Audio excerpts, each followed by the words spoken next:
family, welcome back to the channel. Hope all is well with you today. Strat here from Strategic Audio, back with a brand new video.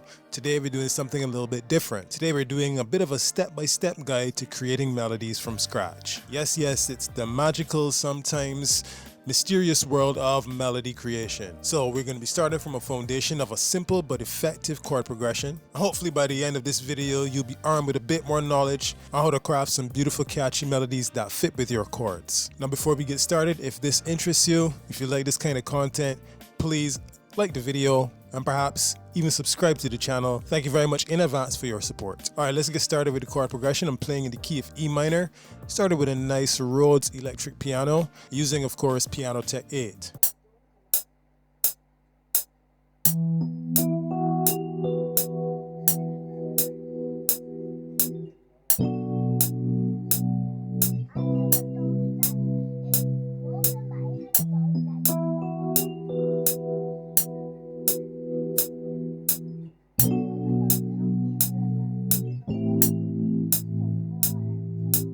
Now, our chord progression today takes this particular structure. We go from the E minor, not played as a straight chord, but in the style that's kind of cascading and arpeggiated, to B minor, then to C major.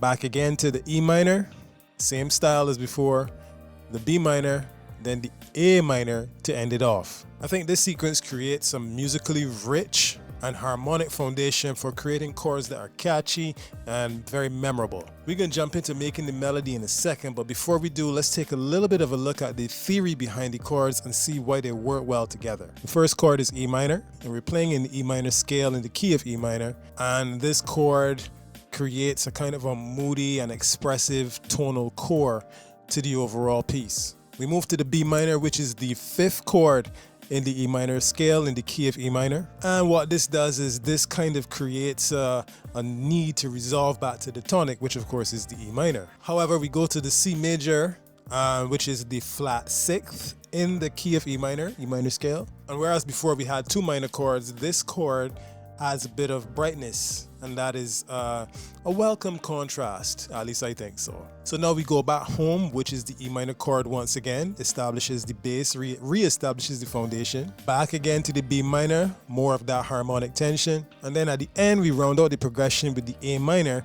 which is the fourth chord in the key of E minor. This provides a smooth transition back home, which is again the E minor. So basically with this progression, these chords take us on a bit of a musical journey, going from tension to release, and this gives us plenty of opportunity to create some pretty catchy and cool melodies.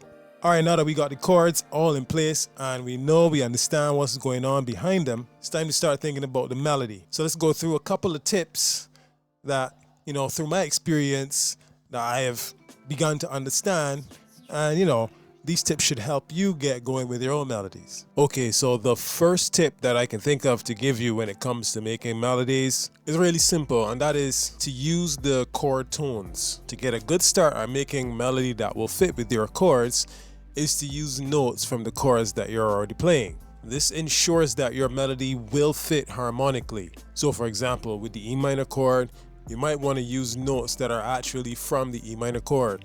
And in this case, that would be E, G, and B.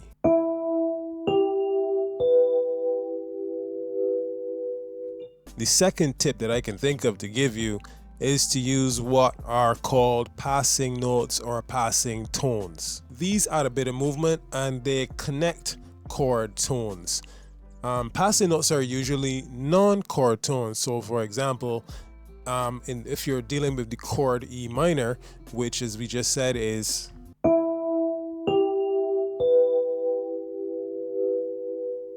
E, G, and B, a note that you might use as a passing note would be, let's say for example, F sharp. And that might allow you to connect the E minor chord to the C major chord, for example. Let's try it and see.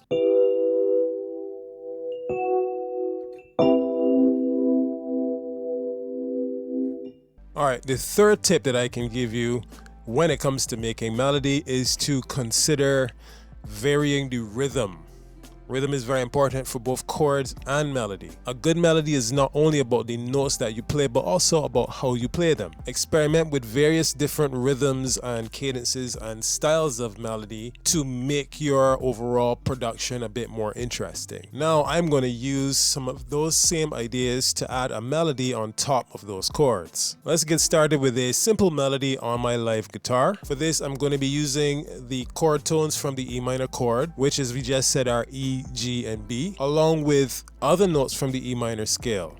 Some of them might be considered passing tones, and based on the fact that we're moving from chord to chord to chord in this progression, some of them might end up being chord tones for the other chords.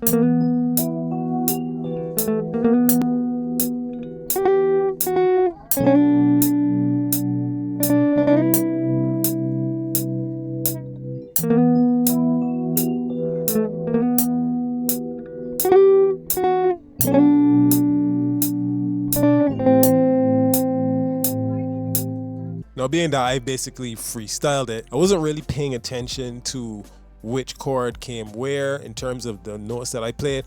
I played what felt right to me, and these are the notes that I played: B, A, B, G, F sharp, D, B, A, B to A back to B, G to F sharp to D, D to E. Then we go again, B to A to B, G to F sharp to D, and then D to C. Now let's put that together with the chords and see how it sounds.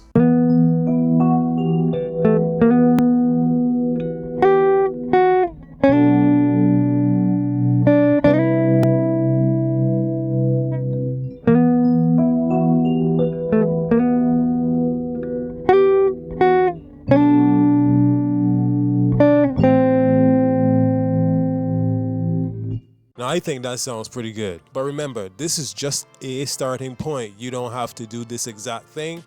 You could do something more complex, more simple. You just have to begin to get the idea of how the melody works with the chord progression that you've already played. Feel free to experiment and of course make your melodies your own. Add passing tones where possible, change up the rhythm as much as makes sense, and add any other embellishments that align with your current level of musical proficiency.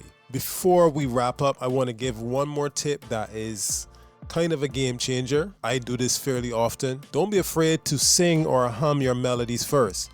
So if you have a chord progression and it's there, begin to try to hum something out.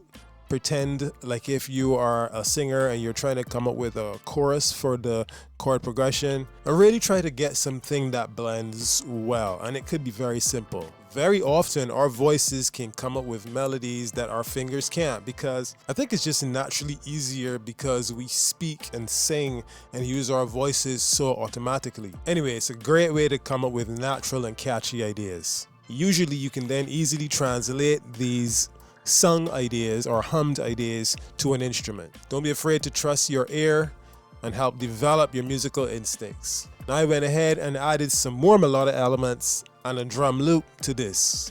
So let's just go through the various things that I added, and then at the end we'll hear the full thing and see how it sounds. I added this bass line.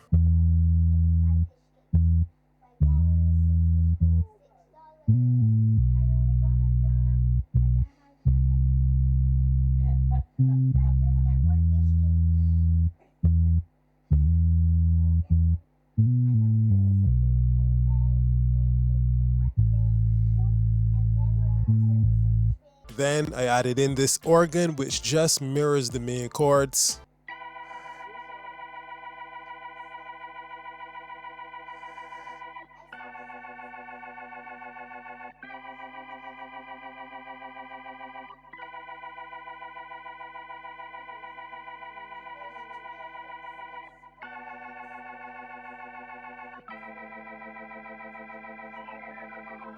Here I added in some nice lush strings to make a nice harmony.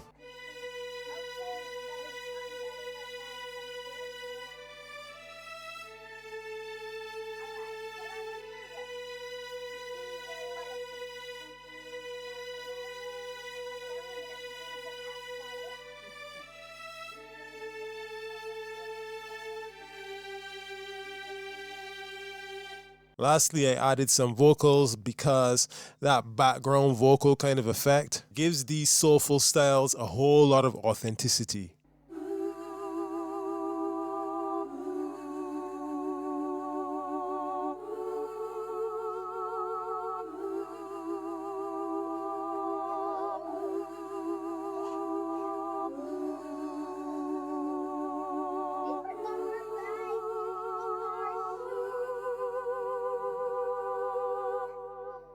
Now, before I play the final mixed beat with the drum loop on top, I just want to sign out by saying thanks for watching. It really means a lot that you even watch, whether you click the like or you subscribe.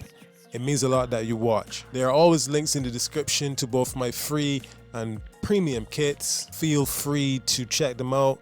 Let me know what you think.